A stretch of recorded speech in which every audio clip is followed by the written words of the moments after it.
Hello there, and welcome to another edition of GHME Spotlight. I'm James Lott Jr., your host. Of course, you recognize the person sitting next to me. Well, kind of sitting next to me. He's next to me on the screen. Of course, from Bolton, the beautiful, the wonderful Studio City, Karate Kid Part 3, all these things. But you wanted him for his role as A.J. Quartermaine on General Hospital. And we're going to talk to him about what's going on in his life these days. I have some questions for him, and we're going to mention, actually, his last day as A.J. He saw it recently. My friend, Sean Kanan. How you doing, Sean? Buddy, how are you? Thank you for having me on. Good. I want people to know this. I'm going to say it out loud. I'm saying it on camera. I want people to know that there are some nice folks in this business, and Sean is one of them. He has checked in on me several times during this quarantine era, and I want people to know that. Thank you. Yeah, you checked on me. I'm just doing this with you because it gives me an excuse to get out of my underwear and socks that I've worn for 3 days and to actually comb my hair. So for that. I haven't worn socks in I've been home 57 days. I haven't worn socks in 57 days. My feet look like flip-flops. The bottoms are flip-flops. That's what they look like. And sandals. That's all I wear. I know. Reminds me of in Batman, when, remember, they couldn't use all of the personal hygiene stuff, and everybody just looked like maniacs. Yeah, so. Anyway, it's good to be here with you, my friend. Same here. And I bring that up actually on purpose, because I want people to know that there are folks out there that, in this business, we're all colleagues, and we're all, we all use each other for things in a good way. I mean, like, we call me for this, you do this interview, I do this, but there are friendships, and I'm gonna know we are friends, and like I tell Stafford all the time, Michelle and I are friends, Kathleen Gotti and I are friends, James Reynolds, his wife and I are friends. Like, I actually have friends in this business. I want you to talk a little bit about that, just that navigating that waters of actually having real friends versus real friends. I don't know if it's a function of getting older, but I think, as you get older and your time becomes more valuable, you learn to marshal it out a little bit, and you really want to give of yourself to those people that are, people that reciprocate, that are quality individuals. Hollywood, which is less of a geographic place and more of a state of mind. I mean, even when you talk about Tyler Perry does his stuff in Atlanta, it's still kind of Hollywood. You're right. I just think that you can make really good friendships with people involved in a business that can be very cutthroat and very difficult. But at the bottom of it, there are some people that are wonderful people, and having been in the entertainment business since the mid 80s and in the daytime soap opera business since the early 90s, there's so many people like yourself that I've known for years and years and years. And, maybe initially you work with each other and then you see each other at events, and slowly but surely you wake up one day and you go, wow, we become friends. And that's really a wonderful byproduct of being in the business and working together. You have people like Patricia Darbo, who you work with over and over again and stuff. Yeah. And I love her too. She's my friend also. But these are folks that show up and in projects you work with and do a great job. You work together, but off camera, they care about you also. Like, if absolutely, they're right there. And I remember when some shenanigans went down a few years ago at the Emmys. I reached out to Patricia. I reached out to Jennifer Bassi. I reached out to all these people who were being affected, if they were my friends. I was like, I want to know, are you okay? And that's what I love about this business. Some of us, we do that sometimes. We check on our folks. Yeah, I think that's one of the things that I've really been trying to do during this quarantine, lockdown, whatever, is to try as best I can to be a connected friend and family member. And it's so true. The best way to get out of your own head, the best way to make yourself feel better, is to kind of be of service, to connect with somebody else, check in and see how they're doing. And you never know what kind of day someone else is having. And that call that you might make to them that day might really be the thing that lifts them out of, some kind of depression or anything. Yeah. So a lot of people are having a really difficult time, and Michelle and I are obviously together, and she's my favorite person, and I love being with her. And I was even saying I feel a little guilty because so many people are having really tragic, horrendous consequences of this. And while I've had consequences and it's frustrating and it makes me angry and that sort of stuff, all things considered, we're doing really well. Some people not so well. That's true. Very, very, very true. Well, I know it's funny. So I just had a birthday a few days ago. And yeah, I'm in my 50s, folks. I'm in there. Welcome to the. Yeah, exactly. I'm in my 50s. That's why we get along so because we're not far off in age. But here's the thing. So I know a lot of people, and I've been in business for like 13 years. I've been in business for a while now. So people are starting to do those kind of milestone things. And I'm trying to figure out how I feel about that. So I'm gonna ask you the same thing because you say you were in the business since basically you've been in business since the mid 80s. No matter it's daytime, nighttime, film, it doesn't matter. You've been in the business since the mid 80s. That was 10,000 years ago, Sean. I know.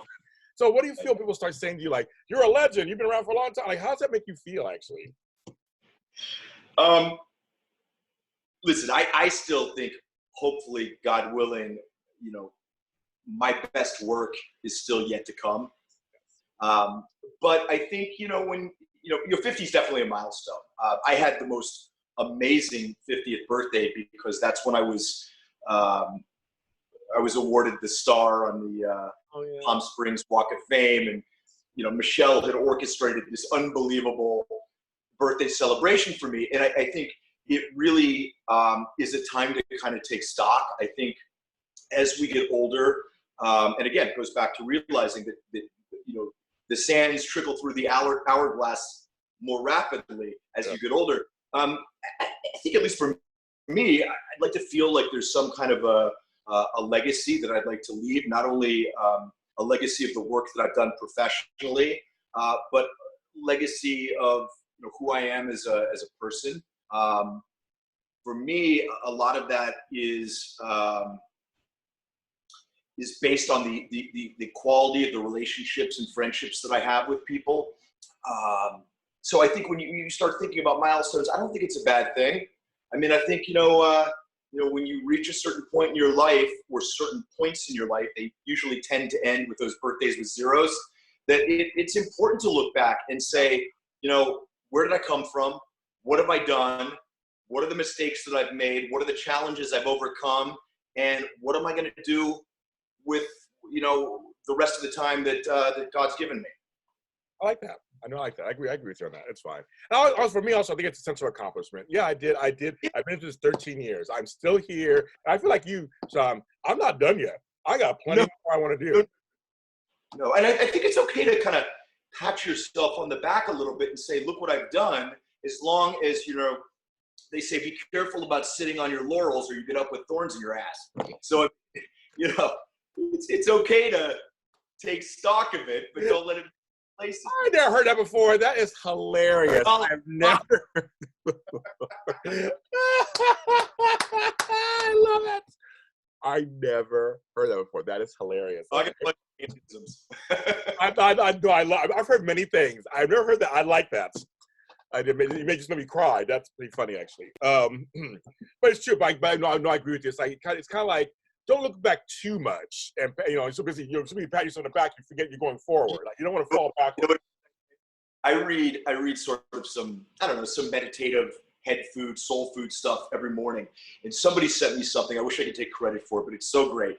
There was a great black baseball pitcher in the Negro Leagues who was in the Hall of Fame named Satchel Paige. Oh yeah. And Satchel Paige had this great, and I had his baseball card when I was a kid.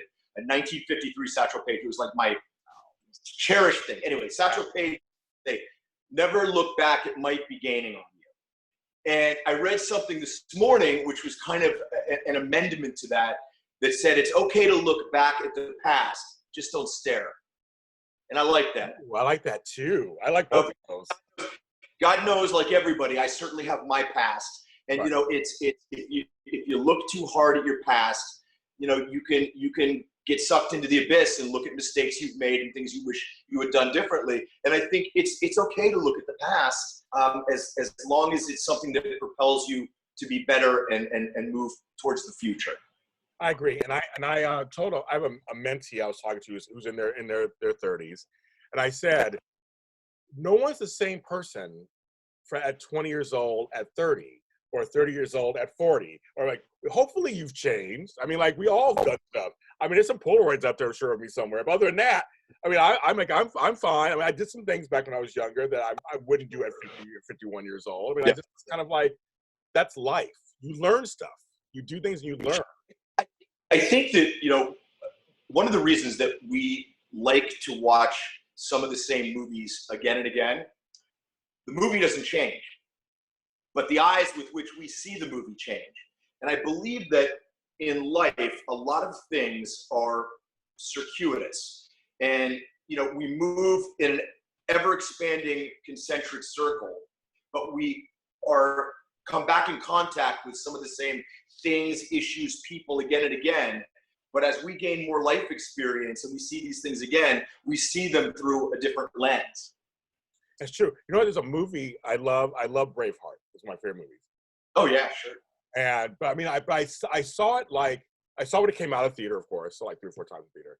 Yeah. And then I saw it like 15 years later, and I saw different things in there. And I figure, as you're talking, it must have been my life experience within those 15 years that made me see it some of the scenes slightly differently.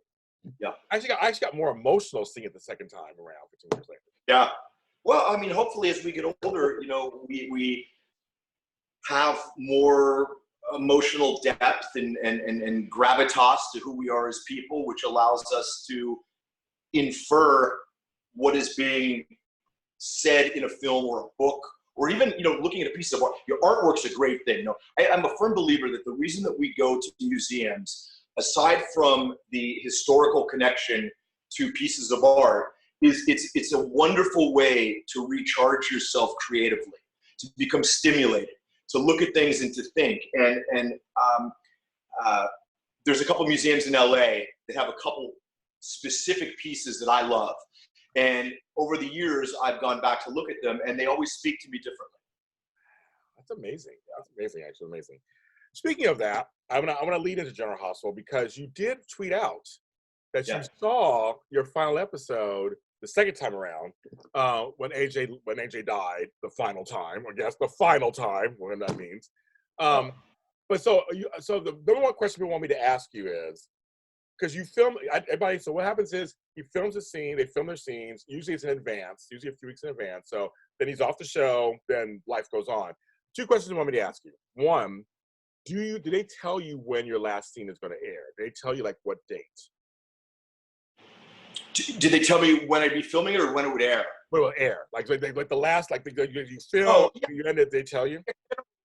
Generally, the air date is printed on the script. Oh, okay. So you have the tape date, and generally the air date is printed. I don't know why. I don't remember seeing it.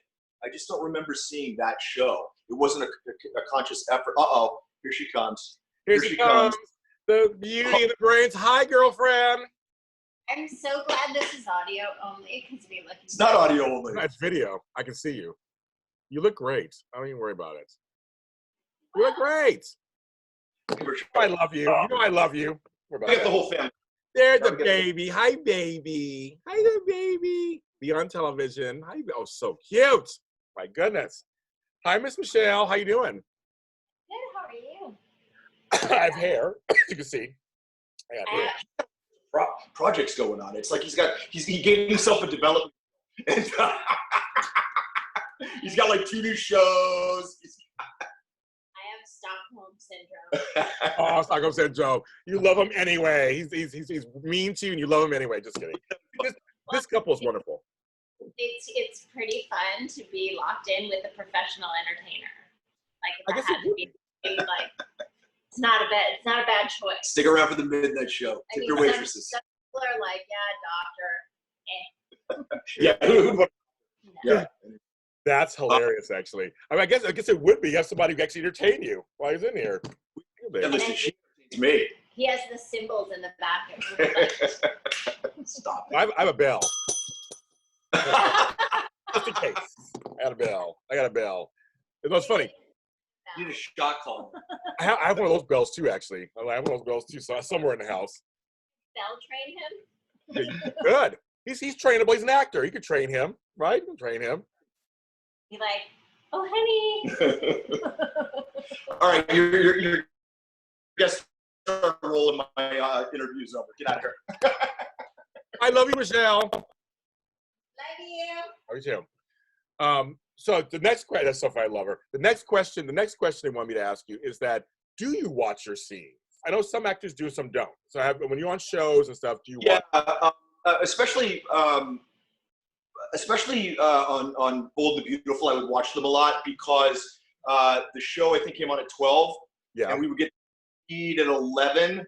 So I was almost like, whenever I was working, you know, the show would be on. So if I was in my dressing room, I think it's important because I watch it because I know traps as an actor that if I'm not careful, I fall into, and I want to make sure I'm not doing certain things that, you know, listen, when you're an actor, you develop a bag of tricks, and your bag of tricks are things that over the years have worked for you and you've had success with. But if you don't continually try to do new stuff, then your work becomes derivative, and and it's like, it becomes derivative. And so you got to constantly sort of watch and make sure that you're not doing some of the same stuff. I also like to watch the camera angles, see how they're editing things. And to a certain extent, we learn so much material on daytime that it's kind of material in, material out. But I like to watch it because it reinforces in my head what the storyline is, and because the shows we're watching on the air are usually were filmed about 2 weeks ago, it helps me establish a timeline. So when I'm going into another scene, I have a firm understanding of my moment before because I remember what has happened. I don't watch it so much to see what the other actors are doing, because in reality, my character would never know what anyone else is doing anyway. Oh, right. However, that being said, when you watch a scene where somebody is speaking about you, it does allow you a little bit of information that, you're allowed to influence your next scenes with them a little bit. How funny. But you have a point that I was going to bring up, is that you're so busy doing all this dialogue. I mean, people understand. So you got to do a million pages of dialogue. Then how do you keep it fresh because you're busy doing dialogue? I mean, it means you're good, obviously, what you do, but just like, how do you find that balance of like trying not to just rely on your bag of, rely on the lazy things you're doing and keeping it fresh while learning the dialogue for the next like 5 episodes? Like, how do you keep it? The truth of the matter is that you don't always succeed. I mean, there's those periods of being on a daytime show where you're literally saying the same thing for 2 weeks. Yeah. Every actor in daytime has done it. And the challenge, you can complain about it, but the reality is that if that's what production and the writers feel is necessary to continue to get the audience connected to the storyline, it's my job to find new and interesting ways to say the same thing. And, one of the things that I would always try and do is allow the character to be self-aware that he's saying the same thing. Instead of just saying it again and again, it's like, I've said this again and again. I know, you play that generally speaking, the actor's problem and the character's problem are often the same. And that's something very early on that I learned from my acting teacher. And I think it's a reality. So, and going back to what I said, that you don't always achieve it. I mean, there's some times where, the scene needs to be done very quickly, and you know what, it's not necessarily going to be your best work, and you need to make the scene as good as it's going to be. And sometimes, you do have to draw on some stuff that maybe has worked in the past. The idea is to not allow that to be the norm, allow it to be kind of the outlier. Yeah, I mean, it seems like it's the interesting tightrope, just because the soaps go so fast. I mean, the pacing is, when you're doing an episodic television or doing a film, it's much slower. You have time, you have days, you have all this stuff going on. But like, this is like boom, boom, boom. Next scene, okay, go. You get one take sometimes, maybe if that, and then that's it. And you go to the next thing. I always wonder how, as an actor, how do you keep your freshness and evolve and to evolve while you're doing that? It's not easy all the time. I usually like to try and have a couple choices for what I'm going to do. I mean, generally speaking, the goal of what I'm going to do listen to actors talk about acting is so boring. But I mean, I'm telling you, people love this. Trust me. The fans generally, look, for me, acting is very simple. It's what is your goal in the scene?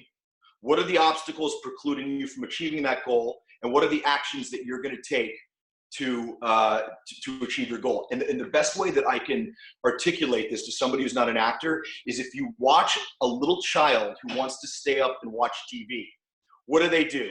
First thing, they bargain. Okay, if I do all my homework, can I stay up? Okay, that doesn't work. Okay, 5 more minutes. Then maybe the kid cries and pouts. Not a very strong choice, but it's a choice. Then maybe the kid starts entertaining his parents. You know, if I can get him to laugh, then they're going to let me stay up. Okay, just a glass of water. Just you know. So the point is, you have all of these different actions mentally that are all to overcome the obstacles in the scene. The obstacle in the scene with the parents is you need to get your sleep because you have to wake up early for school. Okay, and as long as you have a lot of different choices in your mind, you can do fresh things in the scene. Okay, makes sense. Okay. When watching, of course, General Hospital is running out of episodes, and that's why they're showing the classic Friday episodes, and you have to be your episode came up. Yeah. I want to tell you, I thought it was beautiful work. I thought Natalia Livingston coming back as Emily, Leslie Charleston did some amazing. I always thought Monica should be railing to the gods, like, why am I here? Like, all my children, Alan, everybody was taken away from her. At the time, Jason was dead, so I mean, he's back, whatever. But for the most part, her children all, she mentioned Dawn. It's like, we never heard of Dawn in years either. I mean, everybody was dead. It's like, this is crazy talk. I mean, she should be like angry. She should be angry. Yeah. And then watch that you and Natalia Livingston as Emily came back and was like, come on, girl, you have to pull it together. You're our strong mom. I love those scenes. I thought it was beautifully done. Well, listen, I mean, I had been at General Hospital for 5 or 6 years, and then, they brought me back for the 50th anniversary. And when I was filming that scene and walking up into the light, I mean, it wasn't an epiphany, but it was, clearly that was the end of what had been an important relationship for me professionally, an important relationship with me with a character that I really enjoyed playing most of the time. And it was sad for me. And I didn't really have to do a lot of acting. I mean, that Sean was feeling that. And so, forgive me for speaking in the third person. I hate when people I love it. Sean feels you know what I mean? But it was very, it was emotional for me. And so watching it again, you said you got a little emotional again watching. You said actually watching the episode. Was that true? I did. I really think the first time I'd seen it, I may have seen pieces of it, but it was emotional for me. It was, I almost, it was like I had a montage rolling in my head of, my first day in the show, coming out of rehab. And I even remember what I was wearing, this white cable net sweater, and, working with Steve and laughing with Stuart Damon, and, the feelings of affection that I have for Leslie, and, the fun that I used to have working with Wally Kerr. Because we did have kind of very sort of antagonistic, cousinly relationship on and off, but he's someone I really care about. I love Wally. He's my friend too, another friend. I love, and so all of that kind of was swirling around as I was watching it. Why do you think the Quartermaines really became this big mainstay with fans? Why do you think people love the Quartermaines, in your opinion? I've asked Wally this too, and a few other people. I'm curious what you think. I don't think I've asked you that question before. All these years I've known you. Why do you think? I think it's a couple things. I think that the Quartermaines are very entertaining. I mean, they are entertaining. There was a lot of comedy that was infused with the pathos of who they were. I think even though they were a very wealthy, sort of powerful family, and they were always at each other's throats, they loved each other. Even in the midst of doing horrible things to each other, when the chips were really down and stacked against the Quartermaines, they rallied, they solidified and circled the wagons.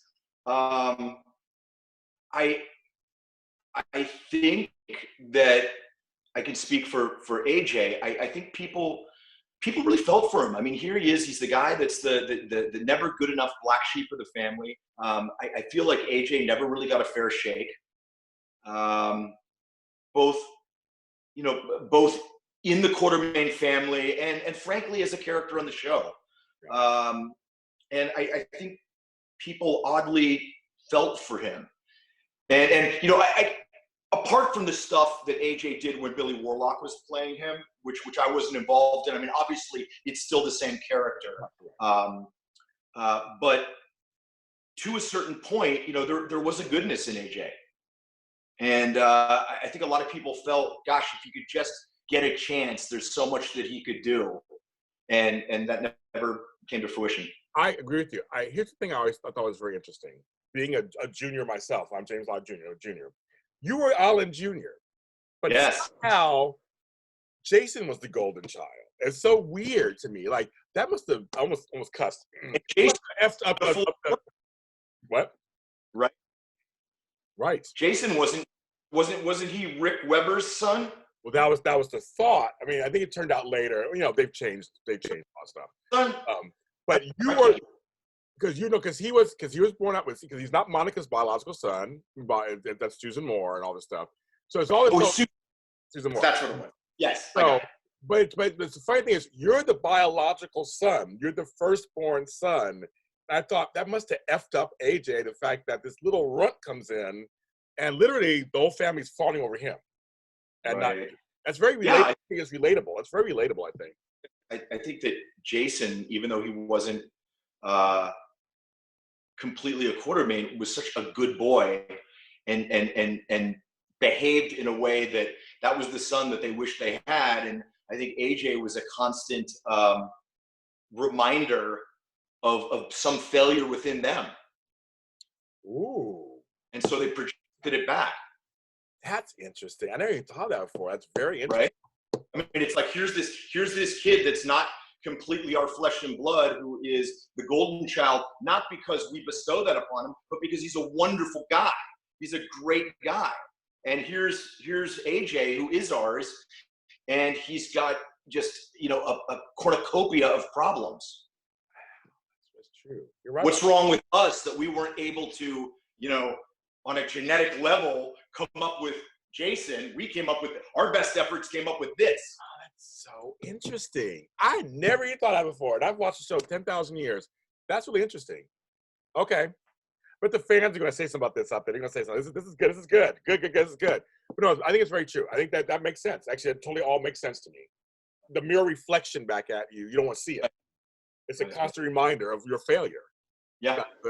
Or perceived failure. Like that's your perceived. Yeah. That's really deep, Sean. I mean, seriously, I have a lot of time about stuff these days. Yeah, got plenty of time out there. No, it's interesting. Okay, so that's interesting. So, okay, so there's that is very interesting. Are the Quartermaines good or bad or both?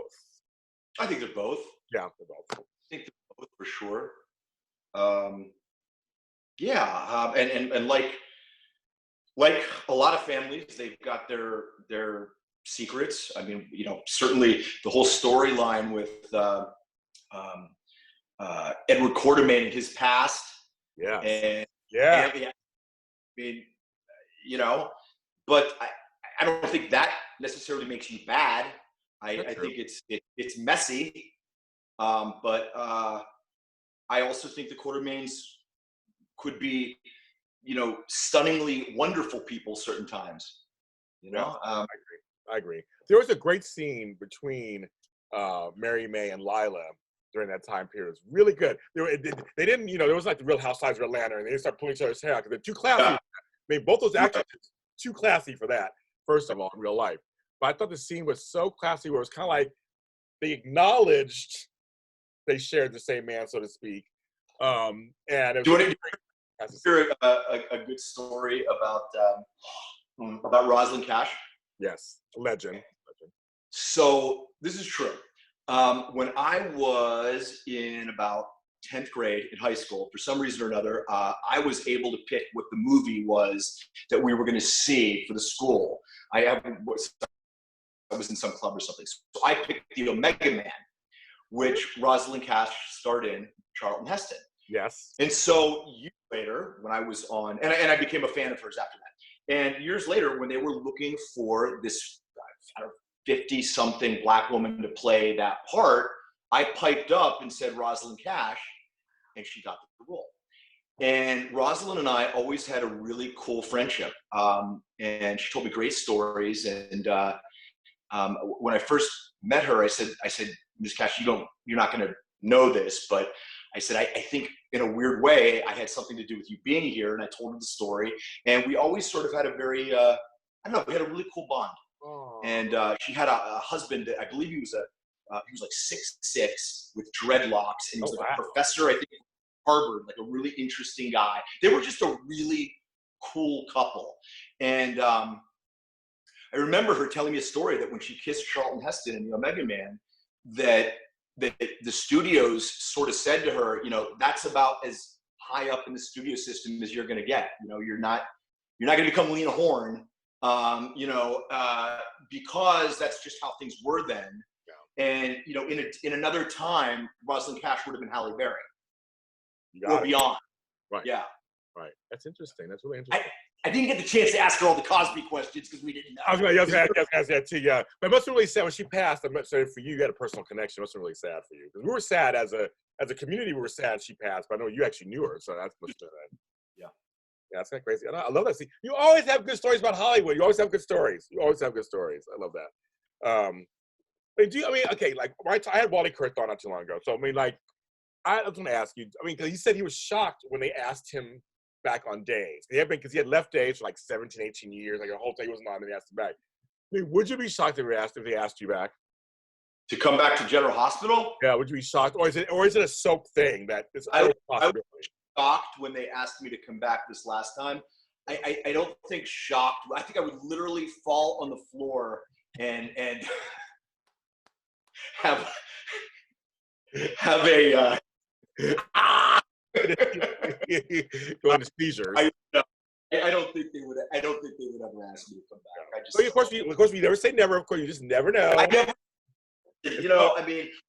love the character. I love the General Hospital fans, and I love working with my coworkers on the show. And I don't rule anything out. But I know. We shall see. Yeah. But then you have Studio City. One last thing I want to talk to you about Studio City, which is, again, this wonderful series. If you guys didn't see our interview together on F1 TV, it's out there. But I just want to tell you, so now it's been out for a while. How have you loved being received? How's it been feeling about that? Oh, it's been fantastic. It really has. We've gotten such great critical response from the people that have watched it. Been nominated for close to 20 awards. Yes. It's been a dream come true. And, the great thing on sort of a selfish level is that, I was able to put so much of myself into my character. And, if something wasn't working in the scene, I could rewrite it on the fly. And to be able to have that kind of incredible creative latitude is something that doesn't happen all the time. And if it happens a couple times in your career, you're really lucky. And I think I shared this with you before, but I was hell-bent on, I was going to put who I was into this character. And if it was going to succeed, it was going to succeed because I was being, as honest as I could be in the character. And if it failed, it was the same thing, but it wasn't going to fail because I was playing some idea of someone else's character. I was going to, show what I wanted to show. And, if I have anything to do about it, we're going to have another season of Studio City and hopefully many more after that. I want another season. Believe me, got lots and lots of ideas. I don't know what that's going to look like. But if it's in any way possible, we're going to do it. I mean, folks, if you have not seen, I mean, there's some great acting in there, great writing, courtesy of your wife. Great writing, great acting. I said this many times before. I feel like you're so underrated sometimes. I feel like Sean is such a good actor because you're good at the facial expressions, you're good at the looks, the way you carry yourself. Yeah, it's kind of great. You're so good at all that stuff. It's like you know how to play comedy, you know how to play drama, you know how to do kind of both. I mean, like you're not all actors immediately can really do that. They're good at one thing, they're good at one genre, and they're good at that. They try other ones, they're like, oh, okay, but you know how to do. I mean, in real life, it's really funny, folks. In real life, anyway. But I can see on screen, I've seen you do bits and pieces of some comedy in here. The drama stuff, you're really good at the drama stuff, and it's like, I'm glad you went to the digital series realm. I'm glad you did that because there's some good digital series out there. We know there's good ones out there. I'm glad you decided to join that and bring yourself into something to show fans. I mean, I think it's a great idea. Yeah, I appreciate that. Yeah, it was a fantastic experience making it. I mean, as you know, I got the privilege of working with some really good friends, Tristan Rogers, Kanan, Hennessy, Sarah Joy Brown, Patrika, Scott Turner Schofield. I mean, like wonderful actors that, you know, a lot of times for people watching your show, you know, a lot of us know each other, actors, and, you know, if one of our actor friends says, hey, can you do this project for me? Sure, we'll show up. But usually there's stuff that there's a very limited budget, very limited time to do it and resources. And so the chances of it becoming really terrific, it's less than a coin toss. And, you know, we'll do it for each other, but very quickly when the other actors, I would say pretty much when they showed up the first day and they saw what was going on, they got that this was something different. And because of that, they really invested themselves 100%. And because they invested themselves 100%, the crew got enthused about it. And it became like this snowball effect of creativity. And suddenly people who were supposed to work, you know, 12 hours, the crew, you know, they're guys in the editing room working 24 hours straight because they believed in it. And I think all of that is what made it successful. Yeah, that's good. I mean, and they all say glowing remarks about you. I mean, they're all, and it's fun because it's like almost like a repertory theater. You can grab your friends, you guys do each other's projects. You do yours, and I do yours, and you do mine, we do yours. Like I said, I interview you for all your interview, and I'll do this, and I know, and everybody I know all of them too. They're friends too. We're gonna find something for you to do on it. I'll come in. I'll do a little minor role or something. I'll do something. It's fun for you. Yeah, I do a little acting here and there. But I leave it to the professionals. But because they told me the other day on The Bold and the Beautiful, they're gonna write a role for me on there too. Oh yeah, I heard. We'll write you some things. We love you. We're gonna write you like a small walk-on role. And I'll do it. Like why not? You know, I'm fearless. I'll do it. Hey, of course. I'll try it. But no, you guys are really good, and I think people should really go see this because I know right now. The regular soaps, there's only 2 that actually have new episodes, and one's about to end at some point. Just Days of Our Lives, they only have new episodes. So I say pick the digital dramas. They're really good. And a lot of your stars that you want to see, like in the Studio City, you know them already. You can see them in a different light, playing a different kind of character. I think that's what I think is also exciting also about when you guys do stuff like this. Yeah, that was something that was important to me. I really, especially with Tristan's character, I really, you know, I've been telling Tristan for a year. I said, I'm going to come up with something for you to do that is not going to be Robert Scorpio or Colin or stuff you've done before. I'm going to come up with something for you to do that is going to really show people what a terrific actor you are and show you in a light that people haven't seen you before. And Tristan's like, and he loved it. He loved doing it apparently. And boy, I've got some terrific stuff lined up for him. Oh, good. That's like so exciting. He's great too. But I say, folks, you need to see the show. You need to go and watch it. It's really, and it's on Amazon, right? Yeah. So my shoe came untied. My sandal came untied. I'm like, I'm not wearing shoes. My sandals. I'm like, my sandal came untied. What's going on? So Studio City. When you guys want to watch it, and if you do watch it, please rate and comment. That's also a great thing too. It helps the series. It helps it in the algorithms. It helps in everything. Yeah, something on Amazon or IMDb or anything. Yeah, appreciate it. And where can they find you, Sean Kanan? You can find me on Twitter and Instagram at Sean Kanan. and you can follow Studio City. I believe it's Studio City the Show on Twitter. And pretty much you can find me right here with my wife for God knows how long. It sounds like until August. I'll be right here. I know it might be till August. I know it might be till August. I'm like, oh my goodness. As you see, I got my keyboards, I got my ring light over here. I got stuff everywhere, just like going on. It's my home studio. It's insane. I mean, we've got to getting back to the world at some point. I know. I don't know. It's very interesting. It's very interesting. So I'm like, okay, kids. But I'm James Lott Jr. You can follow me where all James Lott Jr.'s are sold at James Lott Jr. and all social media platforms. And this show is everywhere. You're streaming everywhere. YouTube channel, JLJ Media. Thank you, Sean, for being on the show always. You know I love you. Buddy, you keep in touch, okay? Of course. And everybody out there, please stay safe and sane.